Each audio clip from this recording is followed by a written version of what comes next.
Hello, good morning and welcome back everyone. आज मैं topic शुरू करने जा रहा हूँ आपकी इंग्लिश ग्रामर का नरेशन, जिसे और क्या बोलते हैं, इनडायरेक्ट स्पीच। ओके, तो इनडायरेक्ट स्पीच या नरेशन दोनों का मीनिंग एक ही होता है। अब देखते हैं कि एक्चुअल में नरेशन या इनडायरेक्ट स्पीच होता क्या है। ओके, तो देखो, नरेशन जो वर्ड है या इनडायरेक्ट स्पीच है। नरेशन का मतलब होता है कथन, और क्या बोलता हूँ मैं, कथन या स्टेटमेंट। तो देखो, अगर आपको कोई कहे कि नरेशन एक्चुअली है क्या, तो मैं कह सकता हूँ कि भाई जो नरेशन है ना, वो कौन से वर्ड से आया है, नरेट से। कौन से वर्ड से आया है, नरेट से। और नरेट का मतलब क्या होता है, कहना या बताना। सुना होगा आपने नरेटर। ओके, जो भी किसी कहानी को सुनाता है या हमें बताता है, वो कौन कौन होता है, नरेटर। तो देखो क्या बन गया, नरेट से बन गया नरेशन, और एक और वर्ड क्या बन गया, नरेटर। तो देखो, तो नरेशन में अगर बोलता हूँ तो जो कहा गया है, जो किसी ने कहा, वो क्या बन जाता है हमारे लिए, स्टेटमेंट यानी कि कथन। तो देखो, मैं इसको और क्या बोल सकता हूँ, अगर आपको कहे इसके सिनोनिम क्या होते हैं। सिनोनिम का मतलब क्या होता है भाई, पर्यायवाची। सुना होगा आपने हिंदी में, सिनोनिम का मतलब क्या होता है, पर्यायवाची। अगर मैं इसकी बात करूं कि इसको नरेशन को अपन और क्या बोल सकते हैं, तो मैं लिख सकता हूं स्टेटमेंट। ओके, मैं क्या कह सकता हूं, असर्शन। मैं क्या बोल सकता हूं, डिक्लेरेशन। ओके, या और मैं नॉर्मल वर्ड क्या बोल सकता हूँ जो आप हमेशा सुनते रहते हो, सेंटेंस। ओके, तो स्टेटमेंट, असर्शन, डिक्लेरेशन या सेंटेंस में नरेशन को इतने तरीके से बोले सकता हूँ। लेकिन हम सबसे ज़्यादा जो कॉमन जो वर्ड है वो कौन सा काम मिलेंगे, नरेशन। ओके, फिर नरेशन को ही मैं क्या बोल सकता हूँ कि डायरेक्ट नरेशन और इनडायरेक्ट नरेशन। देखो, कहने में क्या होता है, हम किसी को कुछ कहते हैं तो दो तरीके से उसको कहा जाता है। एक तो मैं आपको जो बात कह रहा हूँ या बता रहा हूँ, आपने एज इट इज उस सेंटेंस यानी उस बात को किसी को बताया, तो वो तो डायरेक्ट ही हुआ। लेकिन आपने अपने वर्ड्स में उसको बताया तो क्या हो गया, इनडायरेक्ट। ओके, आपने थोड़ा बहुत क्या कर दिया, उस सेंटेंस यानी उस बात में आपने थोड़ा बहुत चेंज किया खुद के हिसाब से, और आपने समझा दिया। मीनिंग वही निकलेगा, मीनिंग देख लेना, मीनिंग कभी चेंज नहीं होगा, बट सेंटेंस का जो फॉर्म है, जो स्टेटमेंट का फॉर्म है, वो बदल जाएगा। उसे ही बोलते हैं हम डायरेक्ट टू इनडायरेक्ट। ओके, वैसे कि वैसे अपन कहते किसी को वो डायरेक्ट है, थोड़ा चेंज करके बताएं या कहें वो इनडायरेक्ट है। ये मीनिंग हुआ डायरेक्ट और इनडायरेक्ट का। तो आपको समझ में आ गया होगा, नरेशन क्या है, नरेट से बना है। नरेट का मतलब क्या होता है, कहना या बताना। एक वर्ड क्या होता है, नरेटर, सुनाने वाला यानी कहने वाला। फिर नरेशन को और मैं क्या बोल सकता हूँ, असर्शन, स्टेटमेंट, डिक्लेरेशन या क्या बोल सकता हूँ, सेंटेंस। ओके, फिर नरेशन को या मैं स्पीच, तो कहीं ना कहीं जो स्पीच वर्ड है वो दो तरीके से, और नरेशन भी दो तरीके से डिवाइड हो जाएगा, यानी डायरेक्ट और इनडायरेक्ट। तो मैंने यहाँ पे क्या लिखा है, इनडायरेक्ट स्पीच। स्पीच का मतलब क्या हो गया भाई, ये हुआ स्टेटमेंट, असर्शन या डिक्लेरेशन। आपने जो कहा, जो बोला, वो क्या हो गया, स्टेटमेंट यानी कि स्पीच। और उसी को क्या बोल सकता हूँ मैं, वो या तो हो सकता है डायरेक्ट या हो सकता है इनडायरेक्ट। ओके, डायरेक्ट का मीन्स क्या हो गया हिंदी में, प्रत्यक्ष, और इनडायरेक्ट क्या हो गया, अप्रत्यक्ष। ओके, अब देखिएगा एक्चुअल में ऐसे सेंटेंस होते कैसे हैं, आपने 9th में पढ़ा होगा, और ज़्यादा आपको समझ में आएगा आपको 10th क्लास में पढ़ने पर। और आपको मैं बता दूं, ये जो 10th क्लास का जो टॉपिक है आपका नरेशन या इनडायरेक्ट स्पीच, वो आपके 4 मार्क्स का है। जो आपका बोर्ड एग्जाम का 80 मार्क्स का पेपर होगा ना, उसमें ये जो टॉपिक है वो कितने नंबर का आता है, 4 नंबर का आता है। ओके, तो देखते हैं, इंपॉर्टेंट टॉपिक है, अच्छा टॉपिक है, इंटरेस्टिंग भी है, आपको जरूर समझ में आएगा। और एक बात, आपने ये इसको 9th में पढ़ रखा है और 8th में ही पढ़ा होगा, तो कहीं ना कहीं ये चीज़ें आपको नई नहीं लगेगी। हाँ, थोड़ा जो लेवल है सेंटेंस का वो टफ हो सकता है। ओके, देखिएगा मैंने क्या लिखा है यहाँ पे, he said to me, he said to me, फिर कोमा है, फिर यहाँ पे क्या है, इन्वर्टेड कोमा। किसने किससे कहा, किसने किससे कहा, उसने मुझसे कहा। सेड का मतलब क्या हो गया, कहा। और ध्यान रखिएगा ये जो सेड है यहाँ पे वो वर्ब की कौन सी फॉर्म है, सेकंड फॉर्म है। कौन सी फॉर्म है, सेकंड फॉर्म है। तो ही सेड टू मी, उसने मुझसे कहा। देखो इसमें क्या हुआ, दो चीजें हमें मिली है। क्या, एक तो हमें मिल गया सब्जेक्ट, ओके, एक मिल गया हमें ऑब्जेक्ट। ध्यान रखिएगा ये आपके बार बार काम में आएगा जब आप क्वेश्चन सॉल्व करेंगे ना हम इस नरेशन के या डायरेक्ट स्पीच इनडायरेक्ट स्पीच के। तो आप देखिएगा बार बार ये चीज़ समझ पता करनी पड़ेगी कि सब्जेक्ट कौन सा है और ऑब्जेक्टिव कौन सा है। तो ये तो है हमारा सब्जेक्ट और ये हमारा ऑब्जेक्ट। अपन इस पॉइंट की बात कर रहे हैं यहाँ से लेके यहाँ तक। और ये क्या हो गया अपना मेन वर्ब। तो सेड जो है वो कौन सी फॉर्म में है, सेकंड फॉर्म में है। तो ही सेड टू मी, उसने मुझसे कहा। तो आपको इस वाले पार्ट में क्या मिलेगा, किसने किससे कहा, किसने किससे कहा। ओके, तो ये हो गया। उसके बाद में इन्वर्टेड कॉमा होगा। इन्वर्टेड कॉमा के अंदर वो स्टेटमेंट है, वो असर्शन है, वो डिक्लेरेशन है जो उसने मुझसे कहा। तो ये हो गया अपना sentence, I am talking to my uncle. I am talking to my uncle और इन्वर्टेड कोमा क्लोज। ध्यान रखिएगा जो सेंटेंस ऐसे इन्वर्टेड कोमा के अंदर बंद रहता है, क्लोज रहता है, वो कौन सा होगा, हमारा डायरेक्ट स्पीच या डायरेक्ट नरेशन। इसकी पहचान आप कर सकते हो। आपको एग्जाम में ऐसे मिलता है, इस फॉर्म में मिलता है और आपको इस फॉर्म में चेंज करना होता है। ओके, तो देखिएगा, तो ये तो था हमारा ही सेड टू मी, फिर आगे वाला है I am talking to my uncle. अब बात करते हैं इस वाले पार्ट को क्या बोलते हैं, इस वाले पार्ट को इसी को क्या बोलते हैं। अगर आपको कोई पूछे कि इस वाले पार्ट को क्या बोलेंगे, तो देखो इसको क्या बोल सकता हूं मैं, रिपोर्टिंग स्पीच। रिपोर्टिंग स्पीच मैं इस वाले पार्ट को क्या बोल सकता हूँ, यहाँ से लेके यहाँ तक को रिपोर्टिंग स्पीच, या आप क्या बोल सकते हो, रिपोर्टिंग वर्ब। रिपोर्टिंग वर्ब ये बोल सकते हो आप। क्या नाम हो गया, रिपोर्टिंग स्पीच या रिपोर्टिंग वर्ब। ओके, और ये बात आप ध्यान रखिएगा। इसको नॉर्मली जो अपने 10th क्लास में है वो हमें क्या मिलता है बुक्स में, रिपोर्टिंग वर्ब, जिसको शॉर्ट में मैं क्या बोल सकता हूँ, आरवी। आरवी का मतलब क्या हो गया, रिपोर्टिंग वर्ब। ओके, तो ये चीज़ समझ में आ गई आपको। ओके, फिर इस वाले पार्ट को क्या बोलते हैं, इस वाले पार्ट को बोलते हैं रिपोर्टेड स्पीच। रिपोर्टेड स्पीच ध्यान रखिएगा, जिसको मैं शॉर्ट में क्या लिख सकता हूँ, आरएस। अगर आरएस लिखा हुआ हो तो आप समझिएगा वो क्या है, रिपोर्टेड स्पीच। और अगर आरवी लिखा हुआ है तो उसे क्या बोलते हैं हम, रिपोर्टिंग वर्ब। इसलिए इतनी बात आपको समझ में आ गई होगी। और ये जो हमारा स्पीच है वो कौन सा स्पीच है, डायरेक्ट स्पीच। ओके, आपको आई होप आपको समझ में आ रहा होगा।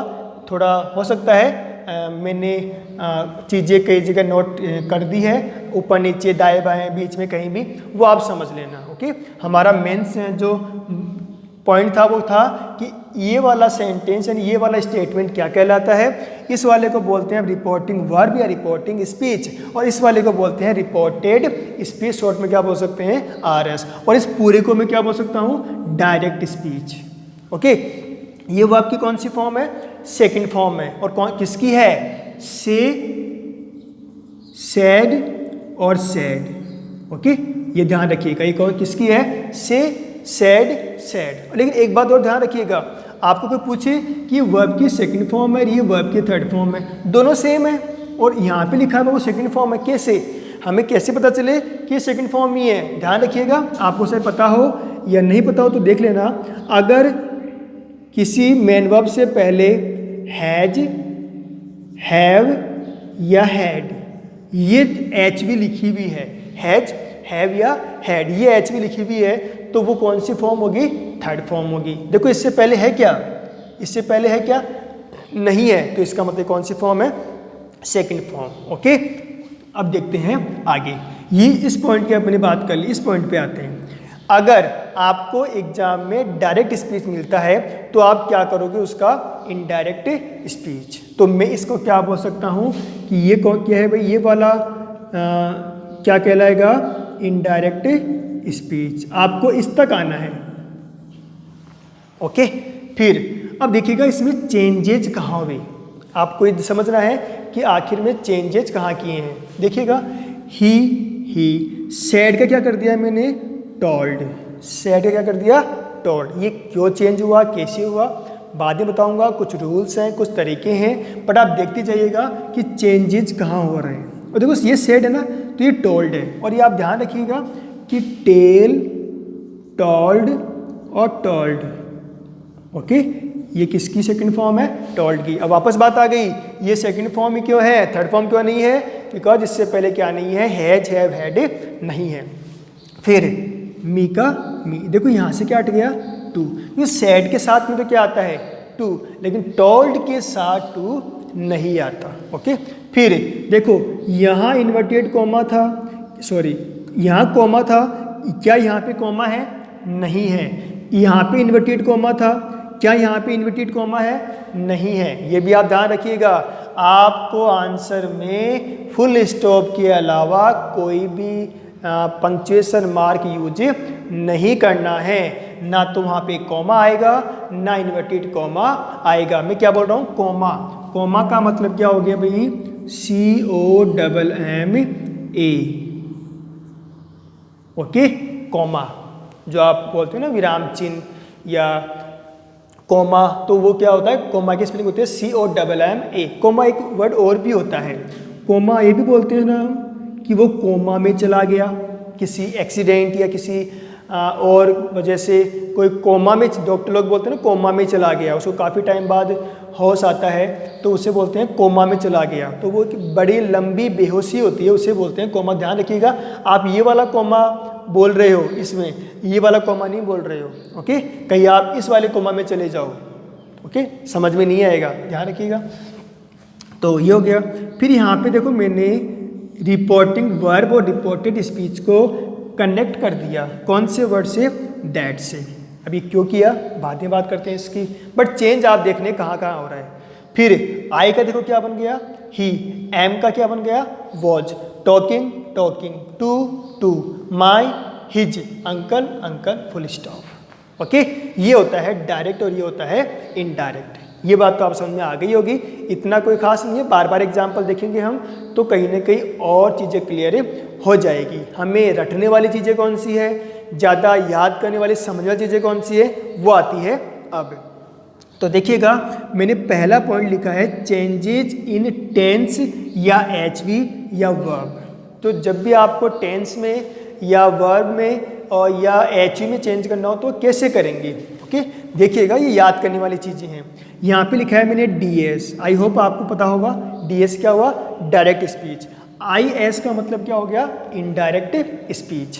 फिर देखते हैं चेंजेज कैसे हो रहा है। देखो अगर डायरेक्ट स्पीच में, मैं इस वाले की बात कर रहा हूँ, अगर डायरेक्ट स्पीच में फर्स्ट फॉर्म या फर्स्ट फॉर्म में S या ES आता है, इसका मतलब ही क्या होता है, फर्स्ट फॉर्म ही है। तो चेंज किस में हो जाएगा भाई, सेकंड फॉर्म में। First form, second form, first form, second form, ऐसे लर्न करना है। अगर डू या डज आता है, अगर डायरेक्ट स्पीच में डू या डज आता है तो भी वर्ब की कौन सी form, second form. Do does second form, ये हो गया। अब देखिएगा इंपॉर्टेंट पॉइंट है, डू नॉट या डज नॉट आता है सेंटेंस में, तो वो किस में बदल जाएगा, डिड नॉट में। ये तीनों एक ही टेंस हैं, तीनों पॉइंट है ना वो एक ही टेंस से रिलेटेड है, ध्यान रखिएगा। First form, second form, do does second form, do not, does not, did not.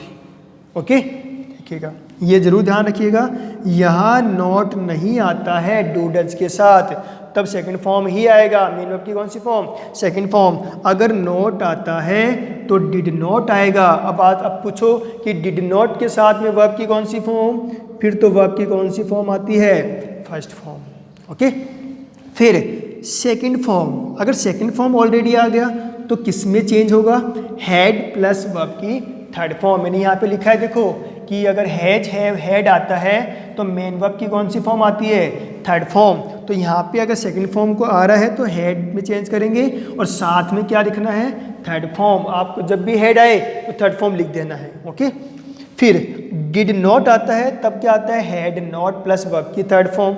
Okay, ये दोनों एक ही टेंस से रिलेटेड है, ये दोनों पॉइंट है ना वो एक ही टेंस से रिलेटेड है। Second form had plus verb की third form, did not had not. फिर इज एम आर वो किस में चेंज हो जाएगा, वॉज वर्ब में। किस में चेंज होगा, वॉज वर्ब में। फिर वॉज वर्ब किस में चेंज होगा, हैड बीन में। देखना ध्यान से, यहाँ पे हैड बीन है लेकिन यहाँ पे क्या है, ओनली हैड है। सेकंड फॉर्म आए तो हेड आएगा, वोज वर आए तो हैड बीन आएगा। ये ध्यान रखने वाला पॉइंट है, आप दोनों को सेम ना मान लें। देखो इसमें फर्क क्या पड़ेगा, यहाँ तो थर्ड फॉर्म आ रहा है ओके, और यहाँ सेकंड फॉर्म आ रहा है, लेकिन अगर वोज वर आएगा ना तो उसके साथ में वर्ब की कौन सी फॉर्म आएगी, आईएनजी फॉर्म। वर्ब की कौन सी फॉर्म आएगी, आईएनजी फॉर्म। और यहाँ भी कौन सी फॉर्म आएगी, आईएनजी फॉर्म। ये विंग नहीं है, इसका मतलब क्या हो गया, वर्ब की आईएनजी फॉर्म, जैसे playing okay, cooking, going, coming, ये सब ओके, ध्यान रखिएगा। फिर इधर आते हैं, इसी का पार्ट है ये वाला। तो देखो अगर मैं इसको ऐसे लिख देता हूँ, तो हैज हैव आता है तो किस में चेंज होगा, हेड में। अब मैंने दोबारा यहाँ पे थर्ड फॉर्म नहीं लिखी है, थर्ड फॉर्म आएगी। हैज हैव आएगा तो वर्ब की कौन सी फॉर्म आएगी, थर्ड फॉर्म। हैड आएगा तो भी वर्ब की कौन सी फॉर्म आएगी, थर्ड फॉर्म। फिर हैड आता है तो वो चेंज किस में होगा, हेड में। हेड को चेंज करना है हेड में। फिर विल का would, will would, shall would या शुड। नॉर्मली आपको बुक्स में क्या होगा, ऐसे मिलेगा, सेल को शुड, विल को वुड। देखो मैंने सेल के साथ में वुड भी लिखा है। नॉर्मली क्या होता है, आप जब क्वेश्चंस प्रैक्टिस करोगे तो आपके सामने कई बार सिचुएशन ऐसी आएगी कि आप सेल का शुड नहीं कर पाओगे ओके, बहुत कम होता है, रेयर केस में होता है, वहाँ पे क्या हो जाता है, वुड। अब देखो ये हो रहा क्यों है वो मैं एक बार आपको साइड में बता देता हूँ। आपको पता होगा कि आई और वी के साथ तो क्या आता है, सेल ओके, और बाकी सब के साथ में क्या आता है, विल ओके। अब देखो यहाँ पे आई का क्या बन गया, ही। अगर यहाँ पे होता सेल, क्या होता, सेल, तो मैं चेंज करता शुड में ओके, लेकिन आई का चेंज यहाँ पे हो गया ही के साथ तो सेल नहीं आता ना, तो शुड भी नहीं आएगा, फिर क्या आएगा, वुड। क्या आएगा, वुड। ऐसा नहीं है, शुड भी आ सकता है, रेयर केस में आएगा, वो अलग तरह के एग्जांपल्स होंगे ओके। तो एक शुड अपने आप में एक मॉडल भी है।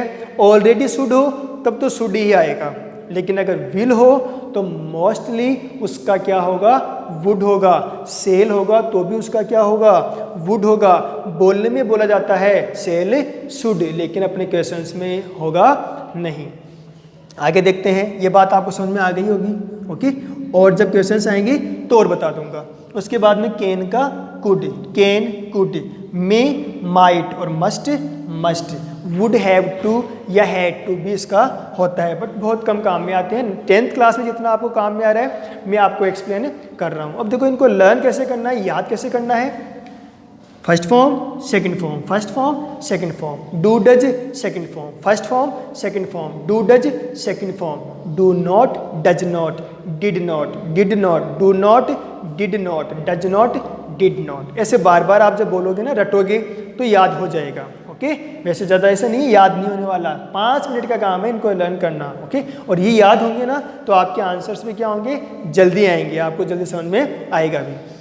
फिर second form had plus third form, फिर did not had not, did not had not, is am are was were, is am are was were, was were had been, was were had been. Had और हैड बीन दोनों क्या हैं, अलग अलग हैं ओके। फिर has have had, has have का हैड का had, will would, shall should या would, will would, shall should, can could, may might, must must. ये आपको ऐसे लर्न 3-4 बार आप रिवाइज करोगे तो हो जाएगा। अगर 2 बार भी आप बोल के रह गए तो जब जैसे क्वेश्चन आएगा ना तो कुछ एग्जांपल जैसे अपन प्रैक्टिस करते जाएंगे आपको ऑटोमेटिक याद हो जाएगा कि डू नॉट का डिड नॉट होता है, इजेमर का वॉजवर होता है ओके। तो ये था हमारा आज का पॉइंट, चेंजेज इन टेंस। आज हमने देखा नरेशन क्या होता है, नरेट से बना है, और यानी उस और क्या वर्ड बनता है, नरेटर। फिर बात करते हैं स्पीच, स्टेटमेंट, डिक्लेरेशन, ये सब एक ही वर्ड है और उसमें दो तरह की चीज़ें होती हैं, डायरेक्ट और इनडायरेक्ट। हम दो तरीके से बात को बता सकते हैं। ओके, डायरेक्ट का मतलब जैसे कहा हुआ था वैसा का वैसा बोल दिया बिना चेंज किए। इनडायरेक्ट का मतलब क्या हो गया, थोड़ा चेंज करके बताया। ओके, तो डायरेक्ट और इनडायरेक्ट आपको एग्जाम में कौन सा मिलेगा, डायरेक्ट, और आंसर में क्या करना है आपको, इनडायरेक्ट। 10th क्लास की बात कर रहा हूँ। कंपटीशन एग्जाम में क्या होता है, इनडायरेक्ट का भी डायरेक्ट बनवा लेता है। फिर हमने देखा चेंजेज इन टेंस, एचवी या वर्ब, ये सब आपको लर्न करने हैं, नोटबुक में नोट कर लेने हैं, वीडियो को पॉज करके फिर आपको क्या करना है, इनको बार बार रिवाइज करना है। एक दो बार लिख लोगे तो भी आपको याद हो जाएगा। ओके, मिलते हैं अगले वीडियो में इसके अगले पॉइंट के साथ। तब तक आप रिवाइज कीजिएगा, पढ़िएगा, याद कीजिएगा। Okay, thanks.